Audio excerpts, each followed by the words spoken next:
Praise lord. అందరూ బాగున్నారా? ఈరోజు దేవుడు నీకు ఇస్తున్నటువంటి ఆశీర్వాదము, దేవుడు నిన్ను హెచ్చించబోచున్నాడు. దేవుడు నీకు ఘనతనివ్వబోచున్నాడు.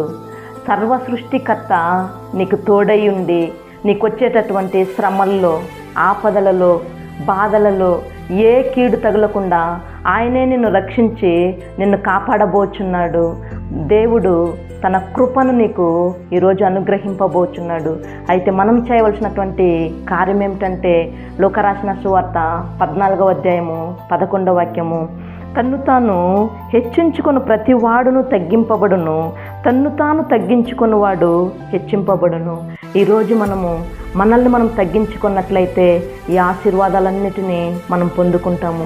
ఈరోజు మన హృదయంలో ఏదో ఒక విధమైనటువంటి గర్వము, నేను ఎలా తగ్గించుకునేది, నేను ఎలా వాళ్ళ దగ్గరికి వెళ్ళేది, మరి మనుషులు నన్ను ఏమనుకుంటారో, హేళనగా చూస్తారేమో, మనుషులు మనల్ని హేళనగా చూసినను మనల్ని మనం తగ్గించుకున్నప్పుడు దేవుని యొక్క ఆశీర్వాదాలను పొందుకుంటాము. ఈరోజు మనము ప్రార్థన చేసుకుందాం. మంచి తండ్రి, యేసయ్యా నీకు వందనాలు ప్రభువా.